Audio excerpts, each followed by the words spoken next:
여러분 안녕하십니까? 이 시간에는 성경적 종말론 제5강 기독교적 종말 사상에 관해서 생각을 해보는 시간을 갖겠습니다. 먼저 이번 시간의 강의 목차입니다. 첫 번째로는 기독교적 종말 사상, 개인적 종말, 역사적 종말, 그 다음에 최후 심판과 역사적 부활, 예수님의 역사적 재림, 성경적 역사관. 그 다음에 두 번째로는 교회사의 종말론 신학의 변화에 대해서 살펴보려고 합니다. 초기 교회 및 교부 시대, 중세 및 종교개혁 시대, 근대 및 자유주의 시대, 현대 신학 20세기부터 현재까지 이미와 아직의 긴장 상태라는 현대신학의 종말론 사상에 대해서 살펴보고요. 그 다음에 현대신학자들의 다양한 종말론이 있습니다.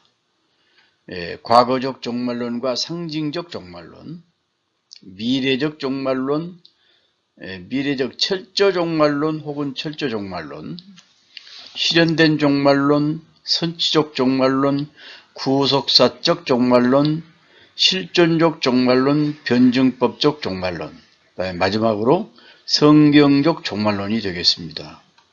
이 각자 신학자들의 종말론의 사상을 전부 긍정과 부정이 있습니다만은 여기서 좋은 것은 우리가 취사 선택을 하고 우리의 것으로 삼아야 되겠죠. 여기서 가장 중요한 것은 이제 구속사적 종말론과 실존적 종말론, 그다음 변증법적 성경적 종말론을 우리가 더 깊이 심도 있게 생각을 해 보아야 되겠죠. 첫 번째로 기독교적 종말 사상입니다. 아포칼립틱 띵킹, 종말 사상이죠. 기독교적 종말론은 예수 그리스도의 재림, 죽은 자의 부활, 최후의 심판, 그 다음에 새하늘과 새 땅의 도래, 역사와 인류가 궁극적인 완성이 이른다는 믿음을 말합니다. 우리 기독교적인 종말론은 이는 단순한 세상의 멸망이 아닌 하나님 나라의 완성이라는 소망을 중심으로 개인의 사후세계와 역사적 종말론을 다루는 조직신학, 이론신학의 한 부분으로서의 신학적 주제입니다. 기독교에서 종말론의 중심 사상은 부활 승천한 예수 그리스도가 마지막 때에 다시 재림하는 것입니다. 기독교적 종말론의 중심 사상은 예수님이 다시 오신다는 것이죠.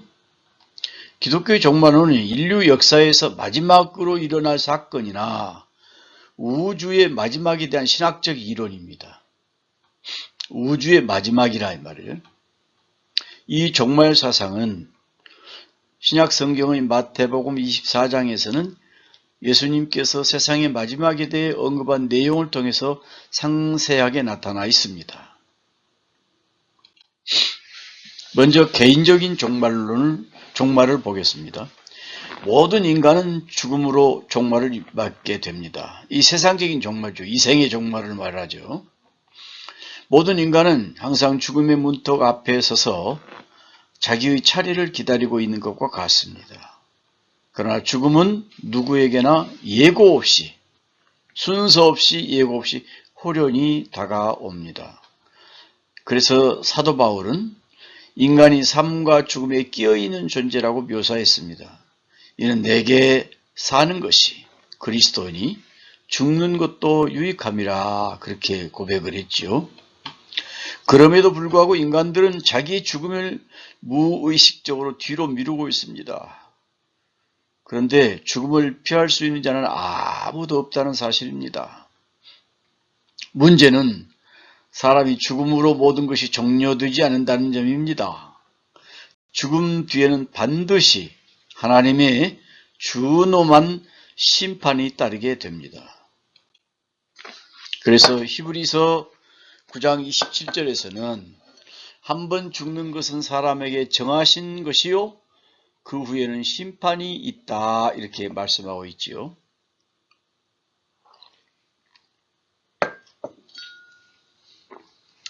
그러므로 하나님의 자녀들은 죽음과 더불어 그 시신은 무덤에 묻히게 되지만 하나님의 자녀들은 그의 영혼은 바로 천상으로 올라가게 됩니다. 그들은 죽음과 더불어 하나님의 영광에 참여하게 된다는 것이죠. 그래서 하나님의 자녀들 예수 그리스도를 나의 구세주로 믿는 하나님의 자녀들을 말하지요. 철저하게 회개를 하고 예수 그리스도를 나의 구세주로 받아들이는 사람들은 하나님의 자녀라고 성경은 말씀하고 있죠. 역사적인 종말입니다. Historical end. 역사적인 종말이 사람마다 제각기 다른 시간에 임하는 것과 달리 역사적인 종말은, 개인적인 종말은 각각 시간이 다르게 임하죠. 다 각각 사람에게 순서가 정해져 있는 것이 아니라 호련히 임한다고 그랬죠. 개인적인 종말은. 그러나 역사적인 종말은 모든 인간에게 한꺼번에 닥칩니다. 이는 아담의 범죄로 인하여 기인하며 역사적인 종말은 예수 그리스도의 초림 때부터 이미 시작이 되었다고 볼 수 있습니다. 예수님이 이 땅에 오셨을 때부터 종말은 이미 실현되어졌다 그렇게 보죠. 얼레리 이미 시작이 됐다 그 말이에요. 세례 요한은 예수께서 공생애를 위해 등장하기 전에 역사적인 종말에 관해 언급을 했습니다. 이미 도끼가 나무 뿌리에 놓였으니 그랬어요. 좋은 열매를 맺지 아니하는 나무마다 찍혀 불에 던져지리라. 이 말은 이게 그 종말에 대한 표현을 세례 요한이 했다는 것이죠. 예수 그리스도께서 인간의 몸을 입고 이 땅에 오신 것은 세상의 종말이 시작되었음을 알리는 신호탄의 역할을 하게 됩니다. 사도행전 1장 11절에 보면은 예수께서 십자가 사역을 완성하시고 부활 승천하실 때에 세상의 마지막 날 재림하시리라는 약속을 분명히 하고 계십니다. 이때 제자들이 하늘을 쳐다보는 가운데 흰 옷 입은 두 사람이 나타나 예수님은 본 그대로 다시 오실 것임을 분명히 전해줬죠. 가심을 본 그대로 오시리라. 사도행전 1장 11절에 두 천사들이 나타나가지고 흰 옷 입은 두 천사들이죠. 하늘을 쳐다보고 있는 예수님의 제자들 향해서 갈릴리 사람들아 어찌하여 서서 하늘을 쳐다보느냐. 너희 가운데서 하늘로 올리우신 이 예수는 하늘로 가심을 본 그대로 오시리라. 예수님의 재림, 역사적인 종말을 말씀하는 대목이죠.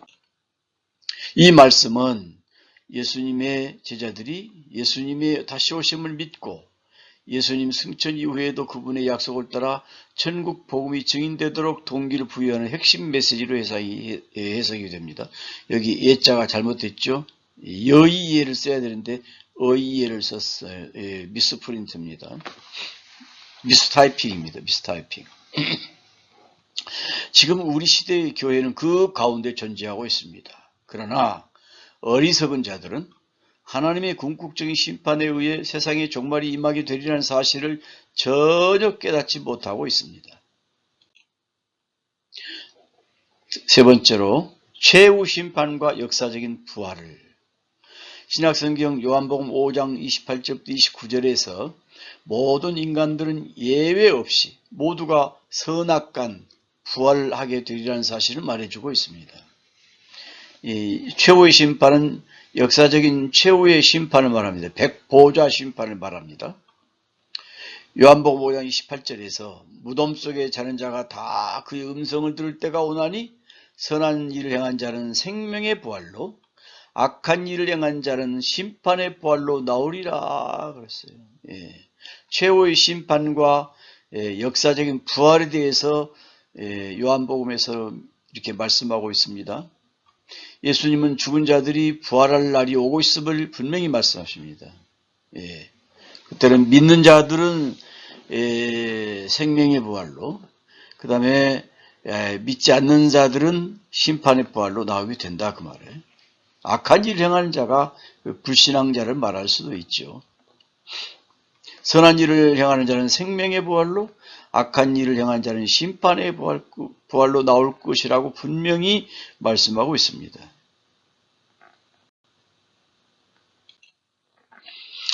사도 요한은 계시록 20장 6절에서 하나님의 최후 심판과 밀접하게 연관된 설명을 또 하고 있습니다. 이 첫째 부활에 참여하는 자들은 복이 있고 거룩하도다. 둘째 사망이 그들을 다스리는 권세가 없고 도리어 그들이 하나님과 그리스도의 제사장이 되어 천년 동안 그리스도로 더불어 왕노릇하리로다 그랬어요. 첫째 부활에 참여하는 자들. 예수님 재림 때 부활하는 영혼들을 말합니다. 이때는 예수님 재림하실 때 첫째 부활에 참여하게 되는 현상이 일어나고 살아있는 사람들은 공중으로 휴거되어서 올라가지요. 이때 이 사람들은 천년 동안 왕노릇합니다. 예수님과 더불어. 그리고 나서 천년이 다 끝난 다음에는 최후의 심판, 백보자 심판이 있어요. 백보자 심판. 이때는 이 부활에 참여한 자들은 그대로 이제 그 최후의 심판에서 승천하고, 그 다음에 악한 사람들은 또 부활해서 이제 영원한 지옥으로 가게 되는 것이지요. 천년, 이 시간적 기간인지 묵시적 의미인지 해석이 신학자들마다 차이는 있습니다. 이 천년이라는 것이 이거 시간적인 기간이다라고 하는 주장하는 신학자들이 있는가 하면은 아니다. 이건 묵시적이다. 상징적이다. 그러므로 꼭 시간으로 천년 기간을 정할 필요는 없다라는 그런 신학자들이 있어요. 첫째 부활에 참여하는 자들은 복이 있고 거룩하도다라는 표현은 그들이 받는 영적인 복과 거룩함을 강조합니다. 둘째 사망이 그들을 다스리는 권세가 없고는 이들이 둘째 사망에서 벗어났다는 점을 핵심으로 제시하고 있습니다. 첫째 부활에 참여하는 사람들은 영생 천국에 이르게 된다는 뜻이지요. 하나님과 그리스도의 제사장이 되어 천년 동안 그리스도와 더불어 왕노릇하리라는 구절은 이들이 통치자로서 역할을 맡는다는 해석이 함께 제시가 됩니다. 예수님 재림하실 때에 예수 안에서 죽은 자들이 부활을 하게 되면 이들이 천년 동안 왕노릇한다, 통치자 역할을 한다는 그런 해석이 가능하다는 얘기죠. 성경에 언급된 첫째 부활은 역사적 과거에 있었던 예수 그리스도의 십자가의 사역에 연관된 부활입니다. 십자가 사역에 연관된 부활을 말합니다. 하나님의 자녀들은 그 첫째 부활에 참여한 자들로서 영원한 복을 누리게 됩니다. 그들의 육신은 다른 인간들처럼 죽게 되지만 역사적 종말에 다시 부활하게 될 때에는 생명의 부활, 영광의 부활로 나오게 됩니다. 그리고 하나님을 알지 못하는 불신자들 역시 첫 번째 사망인 육신의 죽음을 겪게 됩니다. 나아가 그들은 궁극적으로 둘째 사망의 지배를 받을 수밖에 없습니다.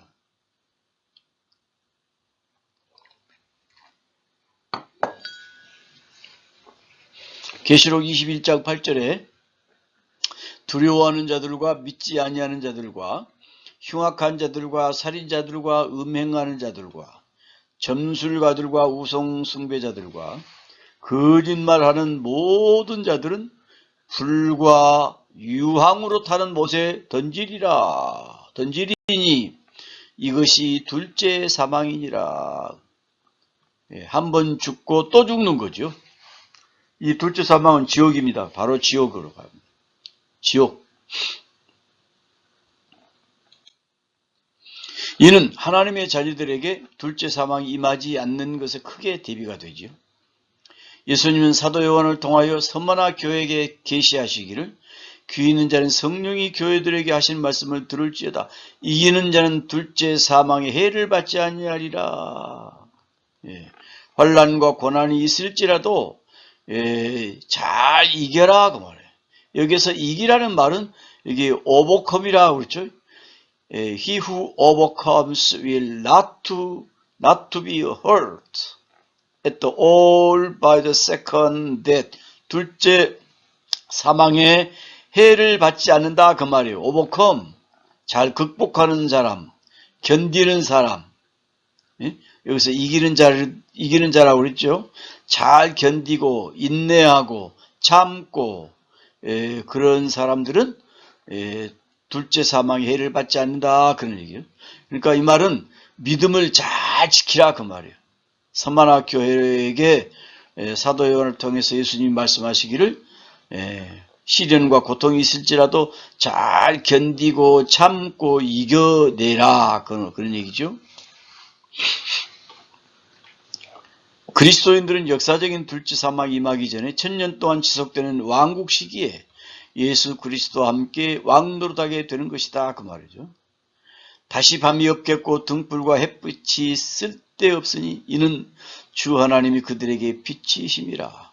그들이 세세토록 왕노릇하리로다 그랬죠. 왕노릇한다 그 말이에요. 첫째 부활에 참여한 사람들은 얼마나 귀한 특권입니까? 예수님이 역사적인 재림, 십자가에 달려 돌아가신 예수님 부활하신 후 지상사역을 마무리하셨고 많은 사람들이 보는 앞에서 부활의 몸 그대로 구름을 타고 승천하셨습니다. 그는 천상의 나라로 승천하시면서 올라가실 때의 모습 그대로 재림하시리라는 약속을 하셨습니다. 그러므로 역사 가운데 존재해왔던 모든 교회와 성도들은 예수님의 역사적인 재림을 손꼽아 기다려왔습니다. 역사적인 재림이라는 것은 실제적이고 우리 눈으로 볼 수 있는 가시적 재림을 말하는 거죠. 성경적 역사관에서 재림은 창조, 타락, 구속, 재림의 큰 틀로 제시되며 재림을 통해 역사가 완성된다고 말씀하고 있습니다. 축복의 통로 또한 재림을 역사적인 정점으로 보고 시간의 흐름이 재림을 향해 수렴하는 관점으로도 설명이 됩니다. 역사관, 성경적 역사관에서 보면은 이것이잖아요. 창조, 인류의 타락, 예수님의 구속, 그리고 예수님의 다시 오심, 이 큰 틀로 성경적 역사관에서 재림이 표현되고 있다 그 말입니다. 성경적 역사관, 이는 역사를 우연한 사건의 연속이나 끝없이 반복되는 굴레로 보지 않습니다. 대신 하나님의 주권 아래 명확한 시작과 끝이 있는 선형적 라이너 역사관을 취합니다.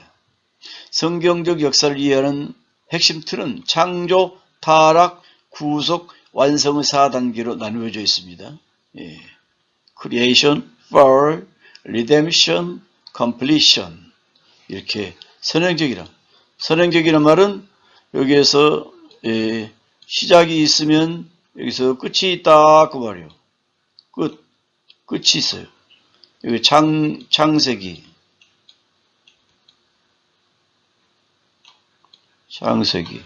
이건 계시록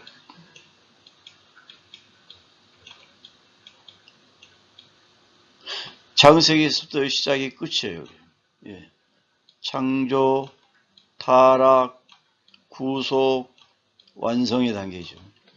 여기서 이제 예수님이 이제 여기서 최후의 여기서 마지막으로 끝나면은 여기 백보자 심판이 있어요. 심판. 백보자 심판에서 첫째 부활에 참여한 사람들은 천국으로 가고 둘째 부활에 참여한 사람들은 지옥으로 갑니다. 첫째 부활에 참여한 사람은 믿는 그리스도인들, 크리스찬들, 이건 난 크리스찬들, 불신앙이들은 지옥으로 가요. 지옥. 이건 천국을 말하고 영생 천국을 말해요. 영생 천국을 말합니다. 영생 천국. 성경적 역사관의 핵심 구조. 창조, 타락, 구속, 완성이라고 그랬죠. 역사적인 의미 이것을 살펴보시기 바랍니다. 주요 특징. 선형적 역사관이라는, 여기 라인이라고 그러죠. 라이너 히스토리라고 그랬죠. 윤회하는 것이 아니라 창조라는 출발점에서 시작하여 최후의 심판과 완성이라는 목적지를 향해 직선적으로 나갑니다. 예. 성경은 윤회한다는 것을 얘기하지 않습니다. 성경은 직선적으로 나간다, 그런 얘기예요. 예. 여기 시작에서 끝으로 직선적으로 나간다, 그 말이에요. 직선적으로. 선형적 역사관이라는 것이 그렇다, 그 말입니다. 하나님의 주권. 역사는 인간의 힘으로만 흘러가는 것이 아니라 보이지 아니하는 하나님의 섭리와 통치에 있습니다. The providence of God. 하나님의 섭리가 있다고 말해요. 하나님의 섭리. 여기서 하나님의 섭리.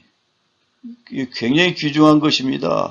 그래서 우리는 하나님의 섭리를, 일반적인 섭리와 특수한 섭리가 있는데, 우리는 예수님에게 기도해서 하나님 특별한 은혜의 섭리를 저에게 베풀어 주세요 라고 우리는 하나님 앞에 간구하고 기도해야 할 것입니다.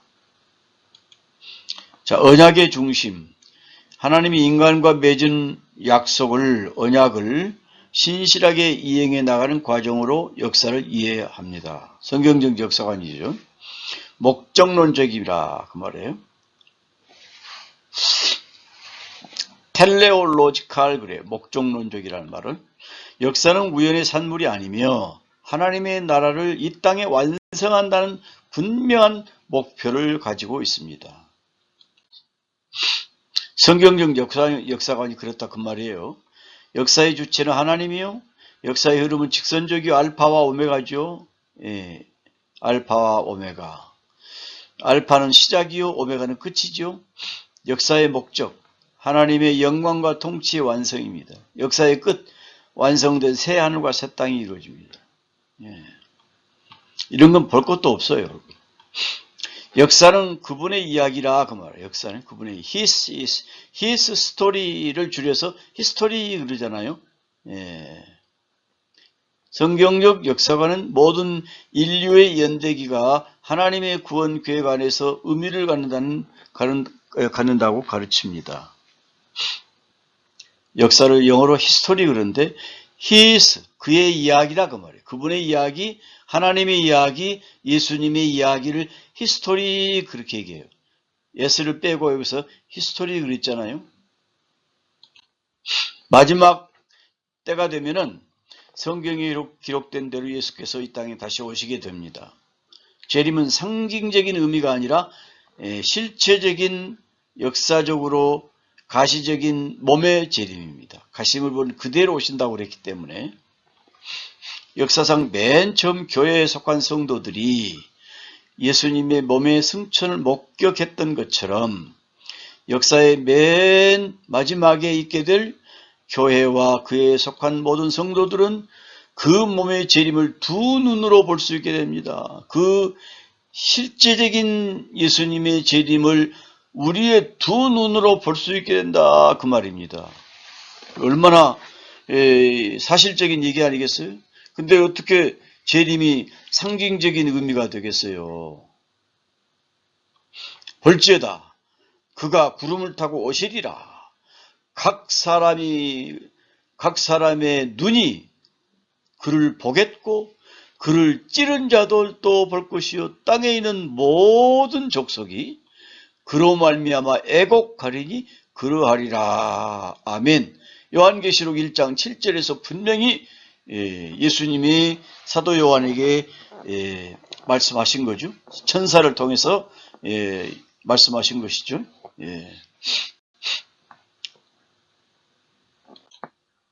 초림하신 예수님이 연약한 인간의 몸을 입고 이 땅에 오셨다, 그 말이에요.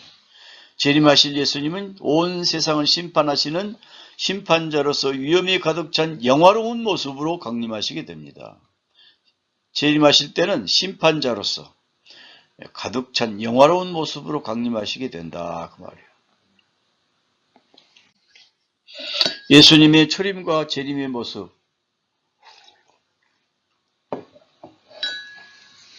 The first coming은 초림, 종의 모습으로 오셨죠. 재림 때는 왕의 모습이란 말이에요. 세컨 커밍 때는. 처음에는 초림 때는 고난의 모습이요, 재림 때는 영광의 모습입니다. 초림 때는 십자가에 죽으러 오셨지만은 재림 때는 영원히 통치하러 오십니다. 초림 때는 모든 인간을 구원하러 오셨어요. 초림 때는 구원의 목적입니다. 그러나 재림은 심판입니다. 잘 믿는 자는 구원하고 역사는 심판합니다. 잘 믿는 자 구원의 완성이지요. 초림의 상징은 양이요, 재림의 상징은 사자예요. 사자. 초림에는 베들레헴 시골에 오셨지만은 재림 때는 새 하늘과 새 땅으로 오신다. 하늘문이 열리고 새 땅으로 오신다. 그런 얘기죠. 다시 오시는 예수 그리스도예요. 이후에 인자가 권능의 우편에 앉은 것과 하늘 구름을 타고 오는 것을 너희가 보리라. 마태복음 26장 64절에서 예수님이 직접 말씀하신 말이지요.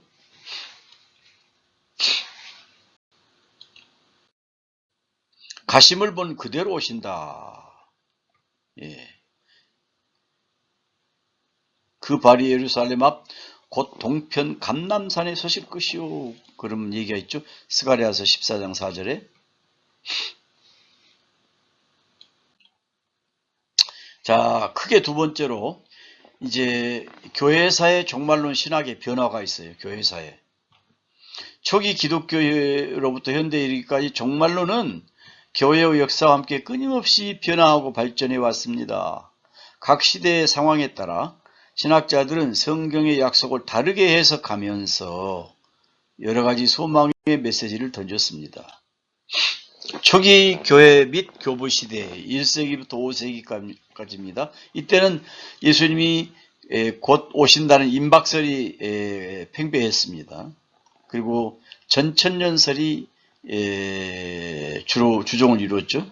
전천년설이라는 것은 재림하시기 전에 천년 왕국이 이르기 전에 예수님이 오신다 그 말이에요. 여기서 또 후천년설은 예수님이 천년 왕국이 끝난 다음에 재림하신다 그 말이에요. 근데 그 후천년설과 무천년설을 주장하는 사람들은 지금 이 교회의 시대를 천년 왕국 시대로 묘사하고 있어요. 좀 해석이 좀 많이 갈라지죠. 자, 초대 교회 교인들은 예수님이 재림이 곧 일어날 것이라는 임박한 종말론을 믿었습니다. 예수님이 곧 오신다 하는 것을 임박한 종말론을 믿었다 그 말이에요. 이 시기는 그리스도가 지상에 강림하여 천년 동안 통치한다는 역사적 전천년설이 주를 이뤘습니다. 역사적으로 천년을 다스린다. 역사적 전천년설이 주를 이뤘어요. 그래서 속사도 및 교부들 이레니우스, 저스틴 마터 이런 사람들이 그렇게 주장했고, 어거스틴을 아우구스티누스라고 그러죠. 어거스틴이라고 그러잖아요. 영어 성경에는. 영어로는 종말론의 전환점을 만든 인물입니다. 어거스틴은. 그는 신의 도성을 통해 요한계시록의 천년을 문자적 미래가 아닌 교회의 시대로 해석하여 무천년설의 기초를 이루어 닦았습니다. 무천년설. 교회의 시대를 천년 왕국 시대로 표현했다 그 말이에요. 어거스틴이라는 사람은 그렇게 얘기했어요. 이 어거스틴의 논리를 따른 사람들이 이제 루터와 칼빈이죠. 자, 중세 및 교회 종교 개혁 시대 6세기부터 16세기 제도적 교회와 심판이라는 그런 시대입니다. 중세는 어거스틴의 영향으로 교회가 곧 하나님의 나라라는 인식이 강했습니다. 교회가 곧 하나님의 나라라 그 말이에요. 이후 종교 개혁자들은 종말론을 교황권 비판과 연결했습니다. 역사를 성부시대, 성자시대, 성령시대로 나누어서 성령의 시대가 올 것이라는 역사 철학적 종말을 제시했습니다. 요아킴 삐오레라는 분이 그렇게 했다 그 말이에요. 마틴 루터, 장 칼뱅, 프랑스 말로 장 칼뱅이라고 합니다. 장 칼뱅. 영어로는 존 칼빈이라 그러죠. 칼빈. 우리에게 익숙된 것이 존 칼빈이죠. 네, 요 근래에 들어와서 소위 프랑스 말을 써야 된다 그래가지고 장 칼뱅 그렇게 얘기하죠. 당시 부패한 가톨릭 교황을 적그리스도로 규정했습니다. 이들은 종말의 시기보다는 그리스도 중심적인 소망과 개인적 심판에 더 집중했으며 지나친 시한부 종말론을 경계했습니다. 그래서 이분들은 개인적 심판론에 더 집중했다 그 말이에요. 역사적인 심판, 예수님의 예수님 재림을 통해서 역사적인 심판하는 것보다 개인적인 심판에 더 집중했다 그 말이에요. 이거 상당히 중요한 얘기죠. 예수님을 잘 믿어야지 우리가 심판대 앞에서 상급을 받고 천국으로 가지요. 중요한 얘기입니다. 개인적 심판이. 역사적인 심판은 우리가 몰라도 돼요. 신학자들이 알아서 떠들으라고 냅두고 우리는 개인적인 심판에 더 집중해야 돼요. 그러니까 올 현재 내가 어떻게 예수님을 잘 믿을 수 있는가에 대해서 더 집중해야 되지요. 마틴 루터나 칼빙이 올바른 그런 판단을 했다고 봅니다. 근대 및 자유주의 시대에는 낙관주의와 세대주의가 등장을 했어요. 계몽주의와 과학의 발전으로 인해서 세상은 점점 좋아질 것이라는 낙관론이 있어요. 세상은 점점 좋아질 것이다. 이때 이제 후천연설이 등장을 하죠. 복음의 전파와 인류의 진보를 통해 지상 낙원이 먼저 건설된 다음에 그리스도가 재림한다. 그런 얘기예요.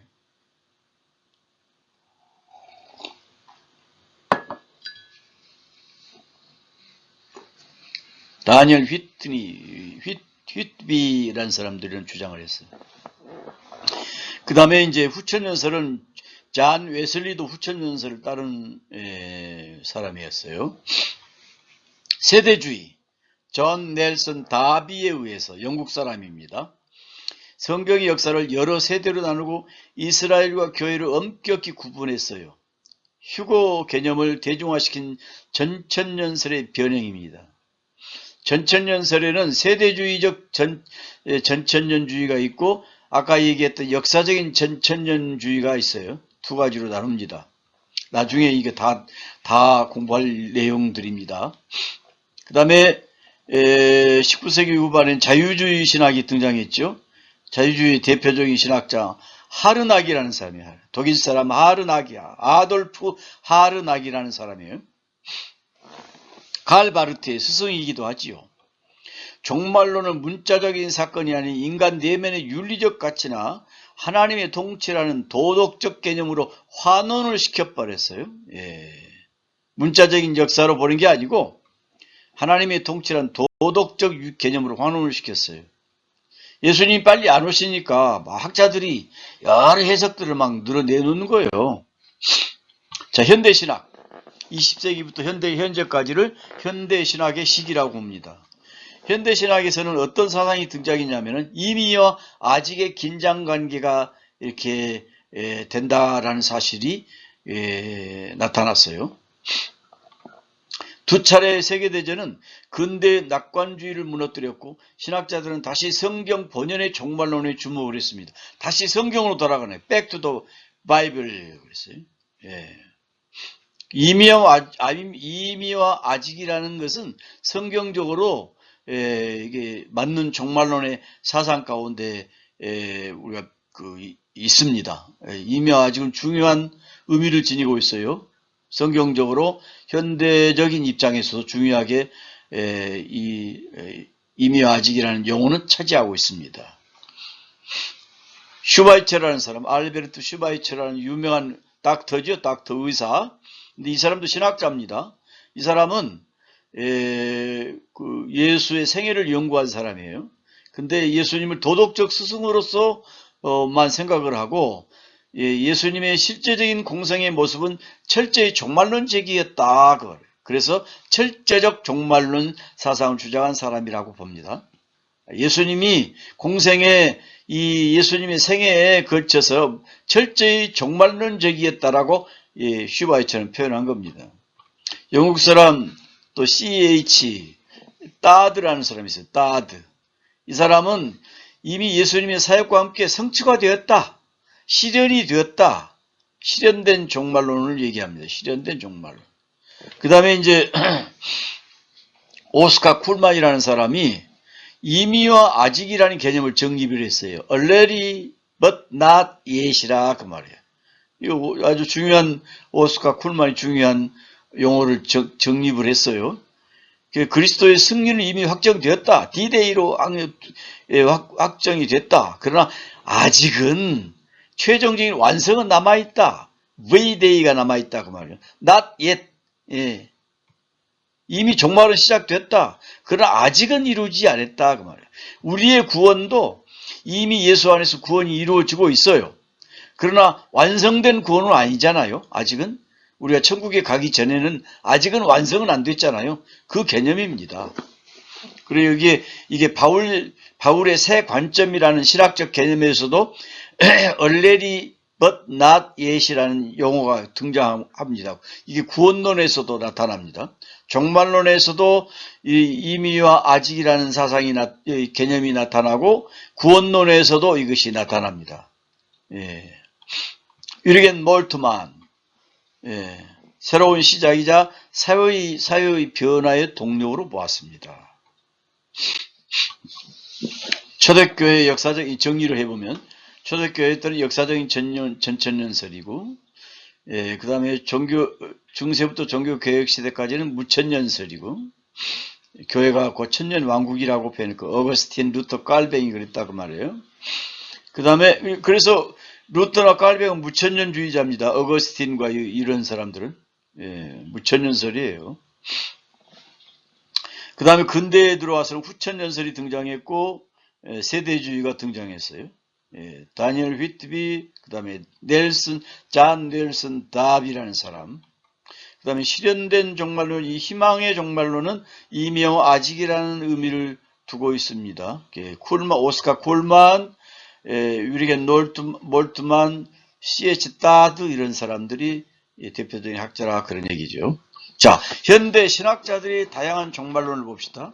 이거 좀 내용이 좀 깁니다. 빨리 좀 들어가겠습니다. 자, 플라톤이라는 사람은 영혼 불멸설이라는 이 Immortality of the Soul이라는 사상을 체계적으로 정립한 인물입니다. 영혼은 죽지 않는다 그 말이에요. 또 소크라테스의 입을 빌려가지고 영혼이 왜 죽지 않는지를 논리적으로 증명하려고 예를 썼어요.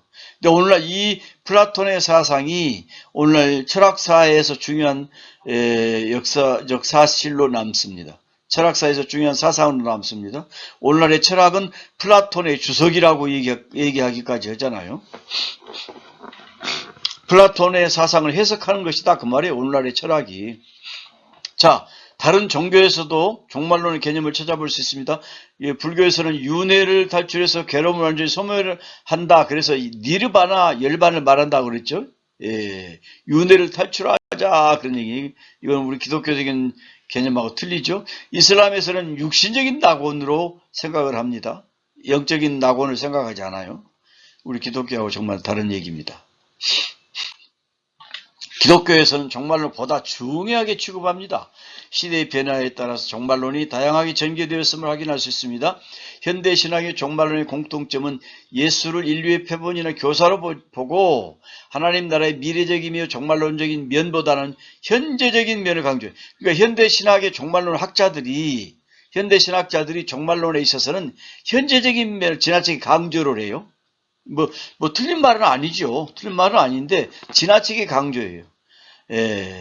미래적이며 종말론적인 면을 중요하게 비중으로 두지 않습니다. 그 예수님을 인류의 표본이나 교사로만 본다 그 말이에요. 윤리적인 차원으로, 도덕적인 차원으로만 봅니다. 과거적 종말론, 상징적 종말론이 있어요. 과거적 종말론과 상징적 종말론으로 이제 현대신학에서 이를 관점에 따라서 나눕니다. 과거적 종말론. 과거적 종말론은 이미 그 역사 속에서 성취가 됐다 그런 얘기예요. 예루살렘이 멸망함으로 과거적인 종말로 성취가 됐다. 예수님의 임재, 이 시대가 가기 전에 이 일이 다 일어나리라는 구절을 문자 그대로 받아들여서 그분의 통치가 당시 영적으로 시작됐다. 과거적으로 시작이 됐다. 그렇게 표현합니다. 역사적인 맥락을 중시합니다. 요한계시록을 당시 로마 제국의 박해 아래 있던 초대교회 성도들을 위한 위로의 메시지로 제한해서 해석을 합니다. 또 미래적 종말의 상실이죠. 문제점이 부활, 최후 심판, 새하늘과 새 땅에 대한 소망을 과거의 사건으로 국한시켜서 그리스도인들이 가질 궁극적인 미래적 기대를 약화시킵니다. 미래의 소망을 우리가 가지고 있어야지요. 성경 해석의 무리수, 예수님의 재림과 같은 전 우주적 사건을 예루살렘이라는 국지적 사건으로만 축소 해석한다는 비판을 받습니다.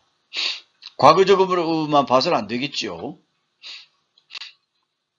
또 상징적인 종말론이 있어요. 네. 그래서 이 상징적 종말론적 언어들을 실제적인 역사적인 사건이나 미래의 특정적 시점이 아니라 영원한 진리나 영적인 원리를 설명하는 상징으로 해석해버려요. 상징적. 영적 투쟁의 상징. 요한계시록의 용, 짐승, 재앙 등 특정 인물이나 시기가 아니라 역사 속에서 반복되는 선과 악의 대결을 상징한다고 봅니다. 종말은 세상의 끝이 아니라 매 순간의 위기나 실질적인 변화로 이해를 하기도 하죠. 실존적으로 해석해버리는 거예요. 예를 들면 루돌프 불트만 독일 신학자죠. 신약신학자예요. 신약 성경 신학자예요. 신약 성경. 무천년설의 경향. 천년왕국을 문자적 통치기간이 아니라 현재 교회가 누리는 영적인 승리의 상태로 해석하는 경우가 많습니다. 영적인 승리의 상태로. 문제점. 역사성이 결여되어 있고 자의적인 해석을 하는 거죠. 성경 구절이 지나치게 영해로 해석이 되어지기 때문에 위험성이 크다고 그렇게 보는 거죠.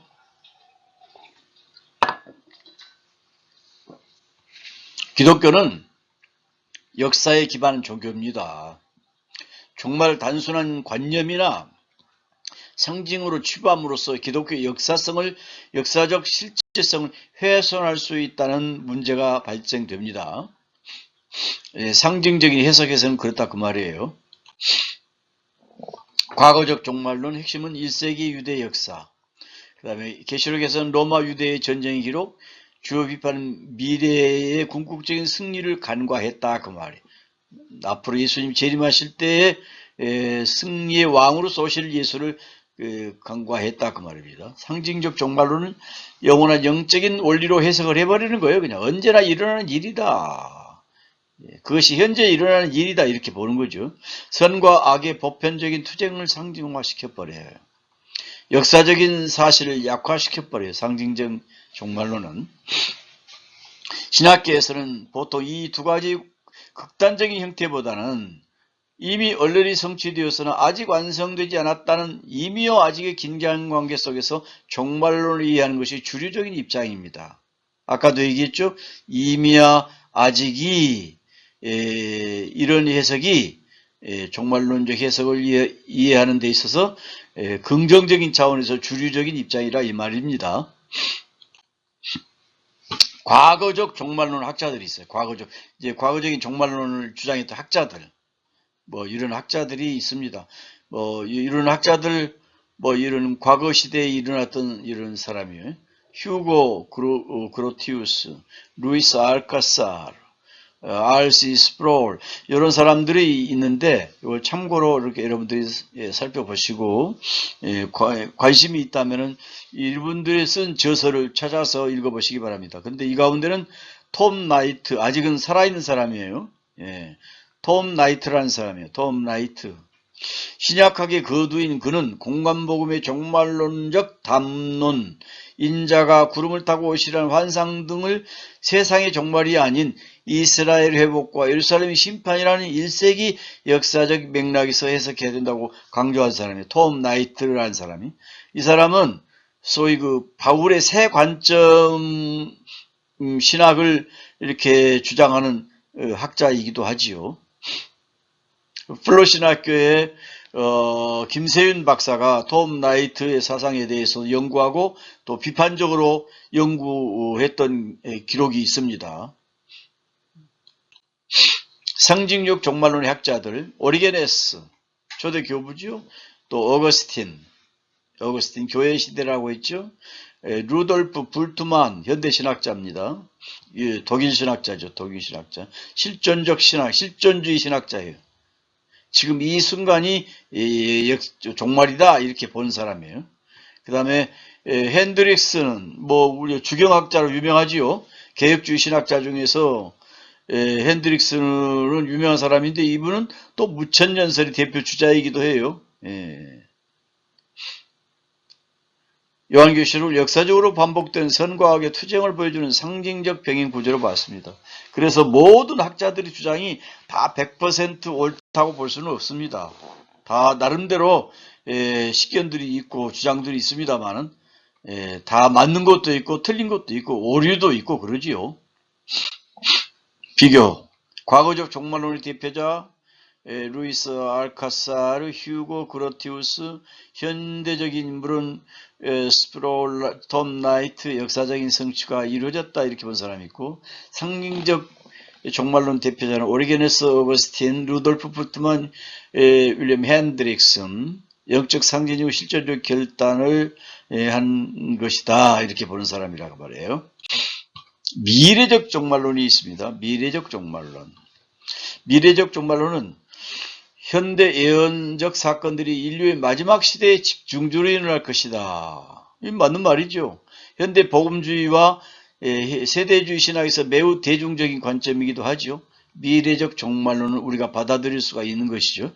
이 견해는 특히 세대주의 신학이 확립되면서 체계화됐다고 할 수 있죠. 디스펜세이셔널리즘이라 그 말이에요. 세대주의. 자, 세대주의에서는 시대를 7시대로 구분을 해요. 첫째는 무죄시대, 양심시대, 인간 정부시대, 약속시대, 율법시대, 은혜시대, 왕국시대. 그래가지고 성경의 전 시대를 7시대로 나누어요. 그래서 세대로 나눈다 그래가지고 세대주의라, 7시대로 나눈다 그래서 세대주의라 그런 얘기입니다. 이 세대주의적인 이 시대적인 구분도 우리가 잘 참고를 해볼 필요가 있죠.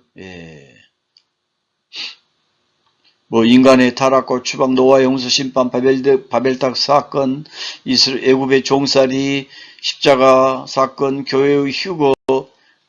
그래서 세대주의에서는 교회의 휴거를 강조합니다. 그 다음에 백보자 심판과 새하늘과 새 땅을 강조하죠. 미래적 종말론의 주의 주장, 대환란이 이루어진다 그랬어요. 대환란. 7년 대환란을 얘기하죠. 요한계시록의 70일을 설명하면서 나중에 이제 또 살펴볼 예정입니다. 요한계시록 6장부터 18장까지 재앙들이 인류 역사 끝에 7년 동안 일어날 것이라고 믿죠. 요한계시록에는 인해 재앙이 있고, 그 다음 나팔 재앙이 있고, 대적 재앙이 있어요. 근데 이 요한계시록 6장부터 18장까지는 이 세 차원의 재앙들이 일어납니다. 근데 이 재앙들은 7년 동안 일어날 것으로 우리가 믿습니다. 대환란이라 그러죠. 미래적 종말론의 주장이 그렇다고 말해요. 이건 역사적인 종말론도 마찬가지로 그렇게 얘기합니다. 그 다음에 적그리스도가 등장한다고 봐요. 적그리스도. 그 다음에 휴거가 일어나고 천년왕국이 건설되고 그 다음에 이스라엘이 회복이 된다. 이 사람들은 이스라엘이 회복이 된다. 또 이렇게 주장을 합니다. 미래적 종말론 문제점 비판.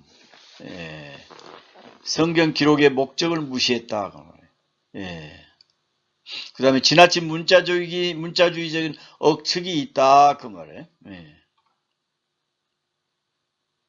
적그리스도가 뭐 히틀러다, 교황이다, 최근에는 바코드다, 베리칩이다, 뭐 시한부 종말론이나 음모론으로 흘 가능성이 많이 있었죠.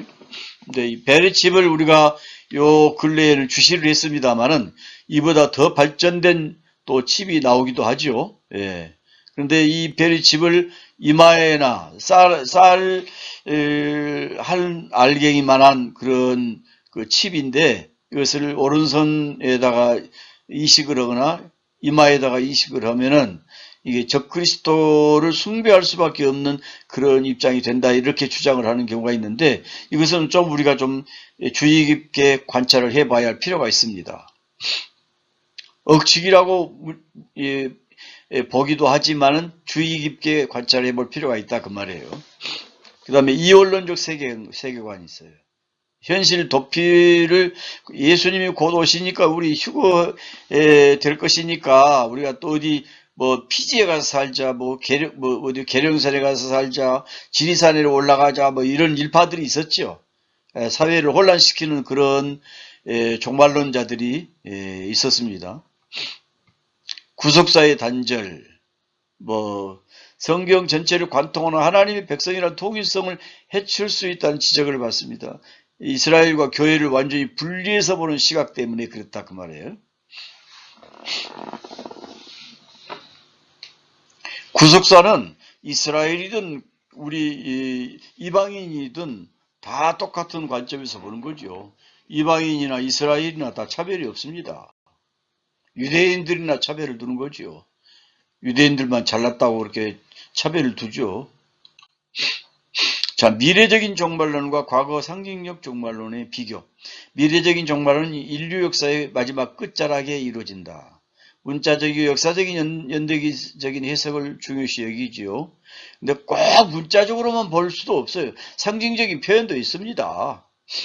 미래의 징조와 타임라인, 그리스도의 승리와 성도의 인내. 그러니까 이것들을 종합해서 우리가 보고 올바른 판단을 해야 되겠죠. 미래적 종말로 우리에게 깨어있는 신앙을 갖게 하는 긍정적인 면이 있지만 지나치게 공포심을 주장하거나 현실을 부정하는 방향으로 흐르지 않도록 주의할 필요가 있습니다. 학자들, 이거 학자들을 참고하시기 바랍니다. 잔 넬슨 다비, 스콧 필드 이런 사람들은 아주 그 중요한 학자들이죠. 잔 메가드 이런 사람들. 미래적 종말의 타임라인, 교회 시대 휴거, 7년대 환란, 지상재림, 천년왕국. 아까 우리가 살펴본 것에 또 나오지요. 이 문제점, 1세기 청중에서의 지나친 문자주의, 성경의 통일성을 제외하고 사회적인 책임을 방기시킨다 그런 얘기예요. 이것들을 한 번씩 쭉 읽어보시기 바랍니다. 그 다음에 미래적 철저적인 종말론이 있어요. 철저적인 종말론. 대표적인 학자 요하네스 바이스, 알베르트 슈바이처라고 그랬죠.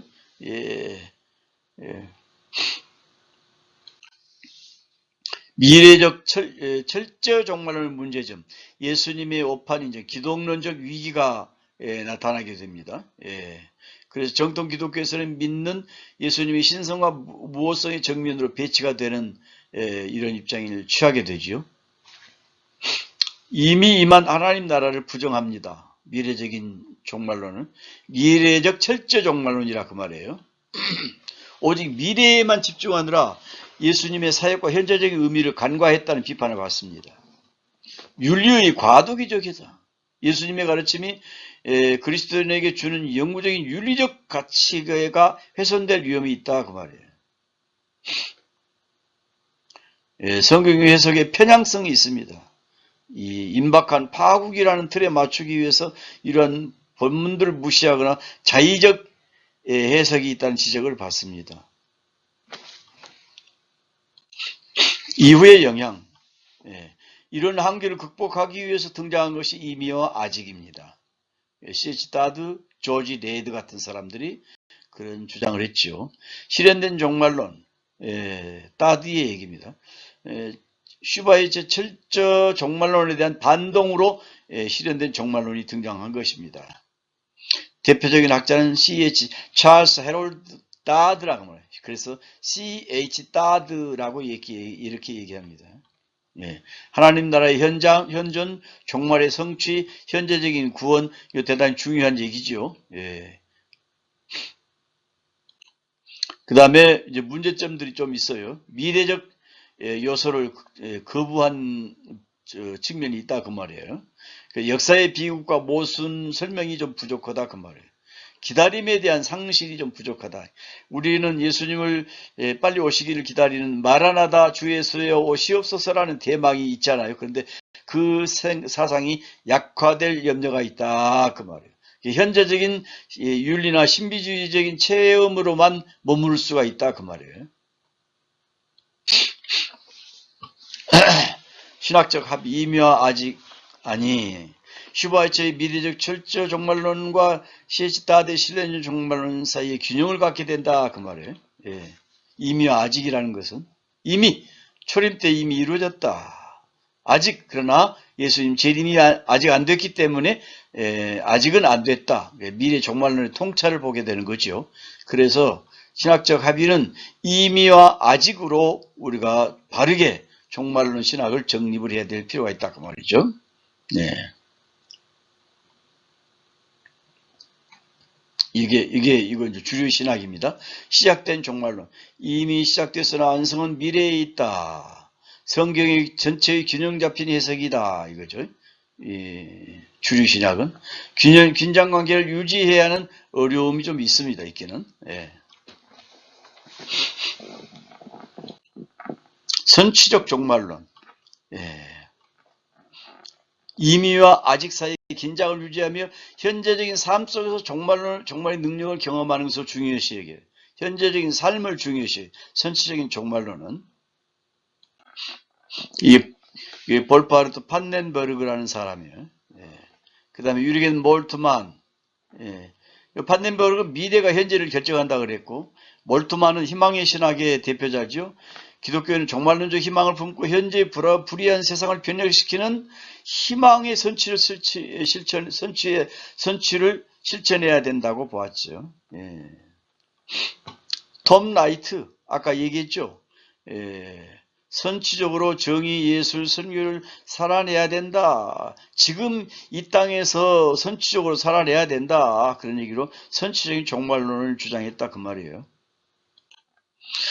문제점, 현재의 절대와 미래에 대해서는 생각을 안 하는 거죠. 신비주의적인, 너무 철학적이고 추상적이라는 비판을 받습니다. 인본주의적인 변질, 사회운동이나 해방신학으로 전락될 위험이 있어요.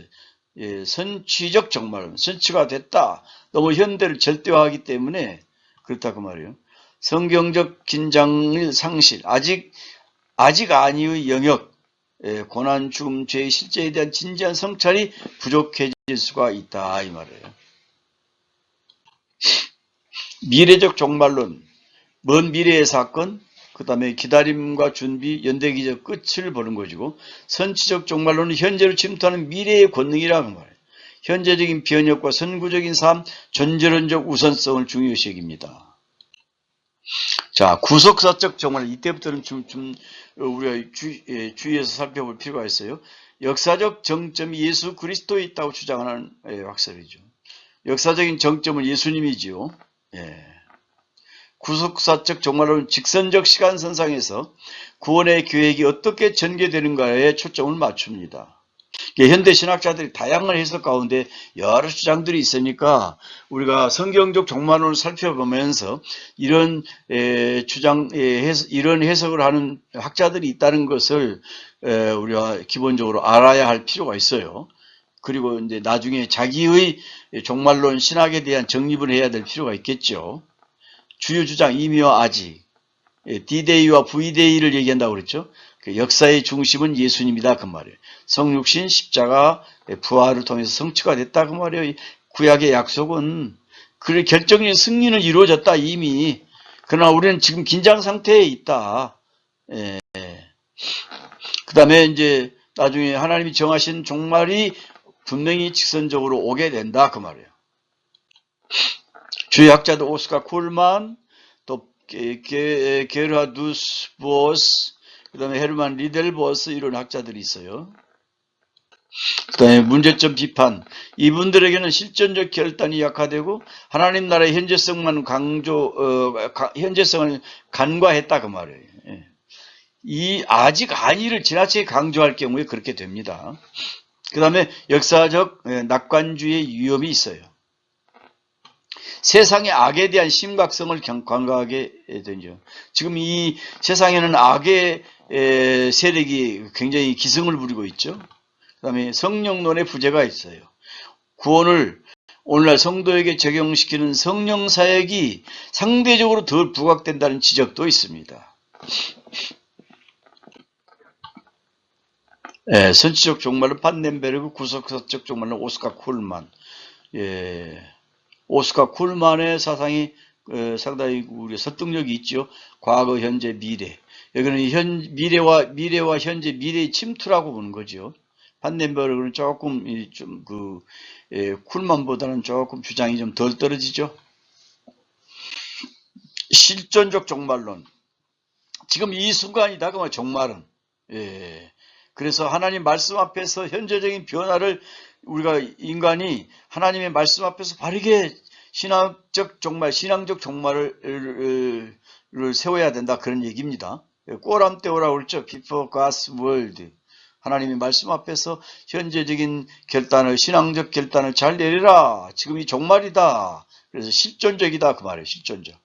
지금 나는 하나님 앞에서 어떻게 존재하는가의 문제를 종말론적으로 생각해 보라. 그 말이에요. 루돌프 불트만, 그 다음에 고가르덴, 깔바르트도 신정동주의자죠. 매 순간 수직적으로 내리꽂히는 하나님의 심판과 은총 속에 있다. 이 현존을 중요시 여깁니다. 실존적이다. 이런 입장에서 실존적인 종말론의 색채가 강하다. 그런 얘기입니다. 그 다음에 실존적 종말론의 핵심 개념은 현재성, 역사의 내면화, 그 다음에 탈세계화, 하나님만을 의지하는 새로운 존재가 되는 것이 종말의 목적이다. 그 말이에요. 근데 여기 좀 문제점이 있죠. 역사의 객관적인 상실, 내면적인 결단으로만 축소시켰다는 얘기고, 성경의 신화와 오류, 기독교 신앙의 역사적인 토대, 그리고 실제적인 부활이 무너진다는 지적을 받죠. 그러니까 상징적, 초자연적인 사건을 상징적으로 신화로 치부해버리기 때문에 문제가 된다. 이 말이에요. 불토만이 그런 주장을 많이 했어요.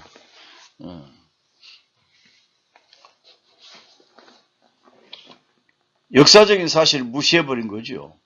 사회적인 책임 약화, 그 다음에 지나치게 나와 하나님 사이의 수직적인 관계로만 집중되기 때문에 사회 정의나 공동체적인 변화에 대한 관심이 멀어진다. 그 말이에요. 신비주의적 고립, 매 순간 종말이라면 구체적으로 하나님 나라가 어떻게 이 땅에 이루어지는 구속사적인 이 역사적인 입장을 설명하기 어려워진다. 그 말이에요. 그러니까 우리 내면적인 우리가 신앙적 종말의 실존도 중요하지만 이 역사 속에서 어떻게 우리가 이 역사를 해석하고 역사적인 입장에서 우리가 서야 있어야 할 것인가에 대해서 우리가 잘 판단을 해야 되겠죠. 자, 비교. 구속사적 종말론 직선적이죠. 역사의 끝에 완성된다는 얘기죠. 실존적인 것은 현존의 입장에서만 생각하는 거죠. 변증법적 종말론. 시간과 영혼, 하나님과 인간 사이 절대적인 질적 차이를 강조하며 그 만남의 긴장을 다루는 신학적인 입장입니다. 하나님과의 만나야 된다. 그 말이에요. 실존적 종말론이 인간의 결단에 집중한다면 변증법적 종말론이 심판과 은총이 시간 속에 수직적으로 내리꽂히는 사건에 집중합니다. 주요 신학자들 칼 바르트, 심판과 은총이 변증법적 긴장이 곧 종말이다. 그 말이에요.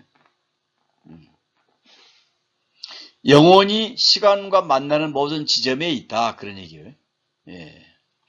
에밀 브루노, 이 에밀 브루노도 동시에 지금 여기서 인간을 변화시키는 현재적 사건으로 보는 거죠. 라이놀드 리버, 이게 미국에 있는 실학자죠. 이런 주장들이 있습니다. 이 사람 얘기 다시 볼까요? 종말론적 상징들, 재림, 심판, 역사 안에서 완전히 실현될 수는 없지만, 그러나 역사의 한계를 폭로하고 인간이 추구해야 될 불가능한 가능성으로서 기능한다고 보는 거죠. 기독교적 리얼리즘 학자입니다. 종말론을 역사적인 실천과 연결시켰어요. 실천적 신학을 강조한 사람이죠. 뭐 다 맞는 얘기도 아니고 다 틀린 얘기도 아닙니다. 적절하게 우리가 중요성만 포인트로 삼아서 우리의 것으로 삼으면 될 것입니다. 자, 변증법적 종말의 핵심 논리, 수직적 침투. 영혼이 시간 속으로 수직적으로 개입하는 것이다. 종말은 시간의 흐름에 오는 것이 아니라 수직적으로 개입하는 것이 종말이다. 그런 얘기예요. 개인적인 종말적인 차원에서 해석이 되는 것이죠. 위기의 신학이라 하나님 말씀 앞에서 모든 업적과 문화는 심판 아래 놓여 있다. 그래서 위기가 된다. 그 위기가 바로 곧 종말론적 상황이다. 오늘 우리에게도 위기가 있죠. 그 순간이 우리 종말론적 상황이라 그 말이에요. 우리 개인적인 입장에서 보면 역설, 죽어야 살고 심판받아야 구원받는다는 복음의 역설적 구조가 종말론의 핵심이다. 예수 안에서 내가 죽어야 산다 그 말이에요. 예수님이 십자가를 받으심으로 부활 승천하셨잖아요. 그래서 이제 그것이 영원히 시간 속으로 수직적으로 개입을 해서 이제 나타나는 현상을 종말론적으로 보는 것이죠. 문제점 및 비판. 역사의 무의미와 수직적 침투로만 보면은 역사적인 무의미가 이루어진다 그 말이에요. 과거, 현재, 미래. 그러니까 이건 개인적이죠. 개인적인. 미래적 소망의 약화. 현재적인 역설적 체험에 치중한다 그 말이에요. 하나님의 은총의 역사로서 개인적인 그 신앙의 정도에 따라서 보는 거죠. 이원론적 구조. 실제로 일하시는 구속사적 연속성을 설명하기 어렵게 만든다. 하나님이 역사 속에서 일하시는 부분을 간과하는 거죠. 그래서 아까 얘기했잖아요. 개인적인 역사관이 있고 우주적인 역사관, 인류의 역사관 두 가지로 보는 거죠. 종말론은 두 가지로 보는 겁니다. 크게 개인적인 종말론, 우주적 종말론, 역사적 종말론 두 가지로 보는 거예요. 자, 현실 도피적 성향. 모든 역사가 심판 아래에 있다면 구체적인 사회적이나 역사적인 진보를 위한 노력이 상대적으로 과소평가될 수 있다. 나 개인의 구원만 깊이 생각하다 보면은 사회정의나 역사적인 진보에 대해서는 우리의 노력이 부족하다 그 말이에요. 그러니까 현실 도피에 빠질 위험이 있다 그 말입니다. 그러니까 우리가 균형 잡힌 신앙생활을 해야 되겠죠. 종말론의 4대 관점주 비교, 선취적 미래의 침투, 구속사적 임의아직, 실존적 현재적 결단, 변증법적 영원한 영혼과 시간. 한 줄 요약, 미래의 부활이 현재를 규정하고 선취적은 승리는 확정되었으나 전쟁은 지속된다. 오스카 쿨만. 이건 우리가 긍정적으로 받아들이죠. 불토는 말씀을 듣고 결단하는 순간이 종말. 이 말도 개인적인 입장에서 틀린 말은 아니죠. 하나님의 심판과 은총이 만나는 위기. 이게 틀린 말은 아니죠. 하나님의 심판과 은총이 만나야죠. 하나님의 은총을 경험해야 됩니다. 경험. 성경적 종말론, 이제 마지막 부분입니다.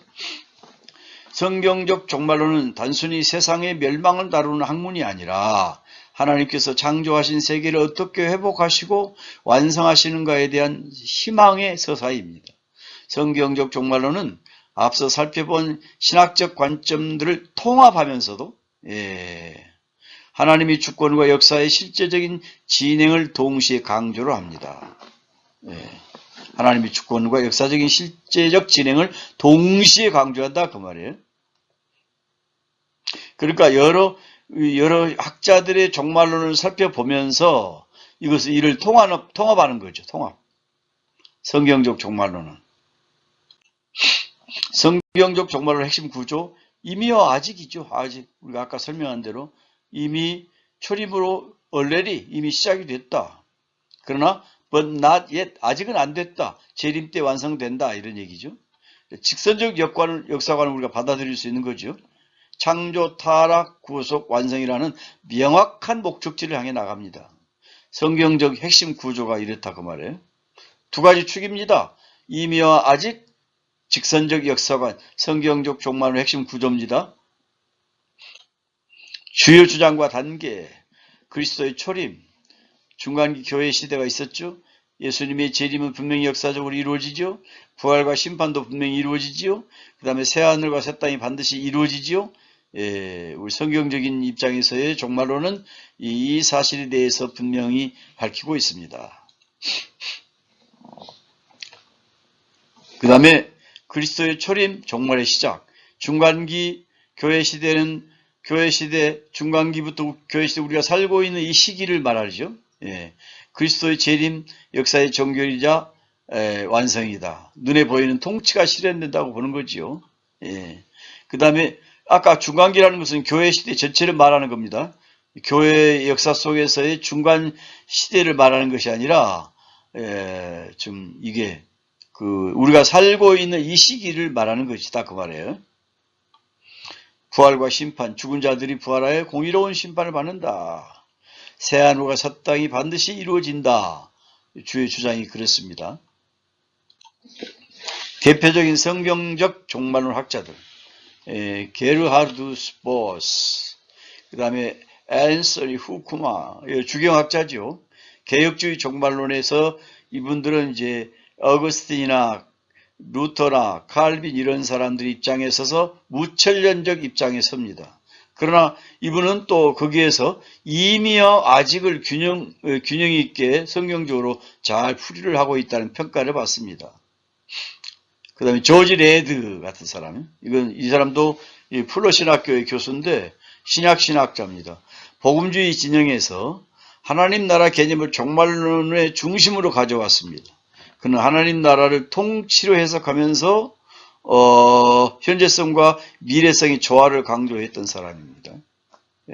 미래의 능력이 현재 속에서 미리 맛보아진다는 역동적 종말론을 펼친 사람입니다. 문제점, 시한부 종말론이 등장할 문제점이 있다고 보고, 현실 도피주의 위험성이 있다는 것이고, 그다음에 지나친 상징화하는 부분에 대해서는 좀 문제점이 있다 그 말이에요. 너무 성경을 비유적으로 풀이해서 역사적인 실제성을 부인하거나 혹은 반대로 모든 것을 오늘날의 정치 기술 억지로 해석하는 음모론적 태도가 있다 그런 얘기가 있어요. 그런 비판이 있어요. 그런데 성경은 분명히 예수님의 재림의 날짜에 대해서 그날과 그때는 아무도 모른다고 명시했음에도 불구하고 반복적으로 사회적인 무리를 일으킨 시한부 종말론자들이 나타납니다. 결론, 성경적 종말론의 목적, 그것은 사랑하는 형제들아 견실하여 흔들리지 말고 항상 주의 일에 더욱 힘쓰는 자들이 되라. 이는 너희 수고가 주 안에서 헛되지 않은 줄을 알미라. 이런 공포심을 주기 위해서가 아니라 견고한 신앙생활을 잘 유지해 나가라 그 말이죠. 그리고 현재의 삶을 의미 있고 거룩하게 살아가도록 격려하는 것이 성경적 종말론의 참된 목적이 되겠습니다. 자, 아까도 얘기했습니다마는 이미와 아직이죠. 초림은 이미 성취가 됐고 아직은 아직 완성되지 않았죠. 여기서 역사의 시작이고 여기서 천년왕국으로 역사가 흘러가는 거죠. 유선적 종말론이 흘러가고 있습니다. 신약 종말론의 본질을 보면 농사로 비유로 소개한다면 다음과 같습니다. 초림 예수는 복음의 씨앗을 뿌리는 시기고 성령 강림의 시기는 복음의 농사를 짓는 시기고 예수님의 재림의 시기는 복음의 씨앗을 추수하는 시기가 온다 그 말이에요. 뿌리는 시간이 있으면은 농사 짓는 시기가 있고 자라는 시기가 있고 가라지를 빼는 시기도 있고 그러잖아요. 김매기 하는 시기도 있고 그 다음에 마지막 추수하는 시기도 있다 그런 얘기입니다. 자, 지금까지 아래와 같은 순서로 강의를 쭉 살펴봤습니다. 여러분 이 강의를 오랜 시간 듣도록 들으시느라고 수고 많이 하셨습니다. 다음 시간에 다음 강의 시간에 또 뵙기를 희망합니다. 안녕히 계세요. 마라나다. 아멘.